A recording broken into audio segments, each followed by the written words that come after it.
first few weeks in the boarding house were a time of adjustment for Eliza and the other girls. After years of living under the strict rules and watchful eye of Madame Claudine, the sudden freedom was both exhilarating and terrifying.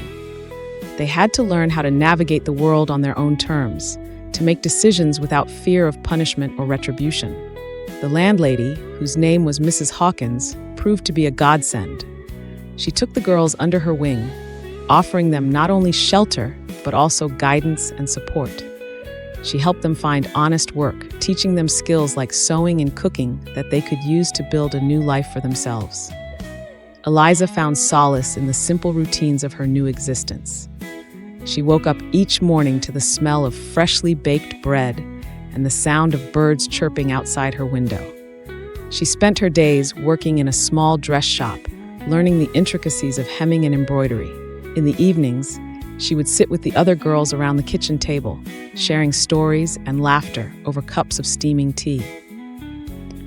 But even as she began to build a new life for herself, Eliza couldn't shake the memories of the House of the Rising Sun.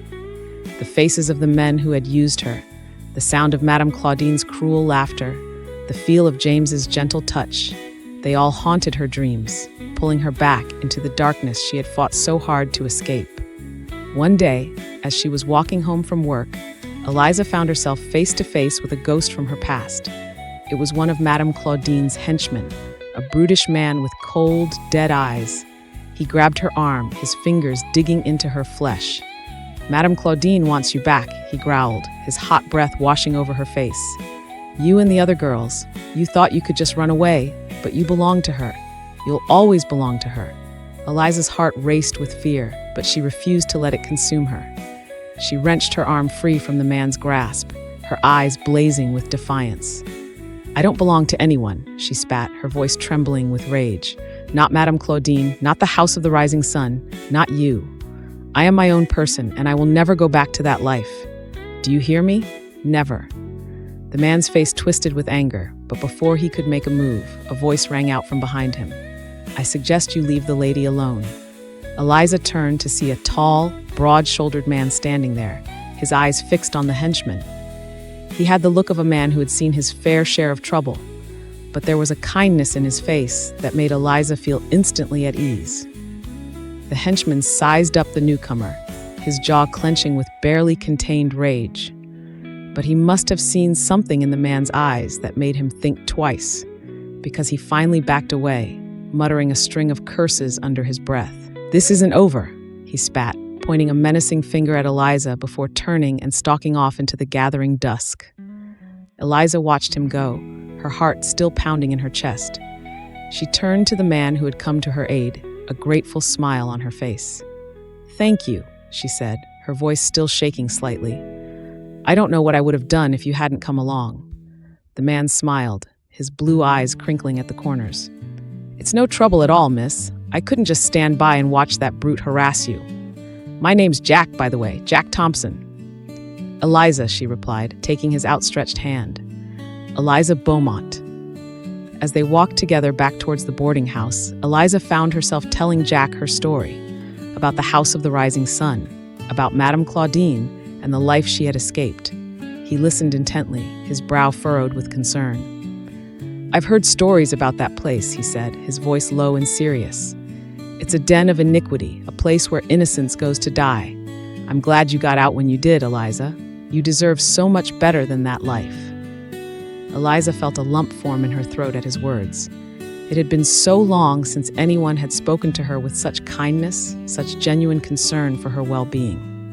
Over the next few weeks, Jack became a regular visitor to the boarding house. He would often stop by in the evenings, sometimes bringing small gifts for the girls. A basket of fresh apples from the market, a bolt of brightly colored fabric, a tin of Mrs. Hawkins' favorite tea. He and Eliza would sit together on the front porch, talking late into the night about their hopes and dreams for the future. Eliza learned that Jack was a carpenter by trade, a skilled craftsman who took great pride in his work. He had come to New Orleans in search of a fresh start, leaving behind a past that he was reluctant to talk about. But Eliza could see the pain in his eyes sometimes, the way his jaw would clench whenever he spoke of his old life, As the weeks turned to months, Eliza found herself falling for Jack. He made her feel safe, cherished, like she was more than just a broken doll to be used and discarded. With him, she could imagine a future beyond the shadow of the rising sun, a life filled with love and laughter and hope. But even as her heart soared with the promise of new beginnings, Eliza couldn't shake the feeling that the house of the rising sun was not finished with her yet. Madame Claudine was a woman who did not take kindly to losing her possessions, and Eliza knew that she would stop at nothing to get her girls back. One evening, as Eliza and Jack sat together on the porch, watching the stars twinkle in the velvet sky, Jack turned to her with a serious expression on his face. "Eliza," he said, his voice low and urgent, "there's something I need to tell you. Something about my past, about why I really came to New Orleans." Eliza felt her heart skip a beat at the intensity in his gaze. She nodded, bracing herself for whatever revelation he was about to share. "I used to work for a man named Victor Delacroix," Jack said, his voice barely above a whisper. "He's a powerful man, with his fingers in every dirty deal in this city, and he had a special arrangement with Madame Claudine, a way to keep the authorities off her back in exchange for certain favors." Eliza's blood ran cold at his words. She had always suspected that the House of the Rising Sun had powerful allies, but to hear it confirmed was still a shock. "What kind of favors?" she asked, her voice trembling. Jack's jaw clenched, his eyes darkening with anger. "The kind that no decent man would ever ask for. Delacroix is a monster, Eliza, and he's not going to stop until he gets what he wants." Eliza's mind raced with the implications of Jack's words. If Delacroix was in league with Madame Claudine, then their escape from the rising sun was even more precarious than she had realized. They weren't just running from a cruel madam anymore. They were up against a web of corruption that stretched to the highest echelons of New Orleans society. Jack must have seen the fear in her eyes, because he reached out and took her hand in his calloused fingers intertwining with her own. "I won't let anything happen to you, Eliza," he said fiercely. "I promise. I'll do whatever it takes to keep you safe." Eliza felt tears prick at the corners of her eyes. She knew that Jack meant every word, but she also knew that they were up against forces far greater than either of them could imagine.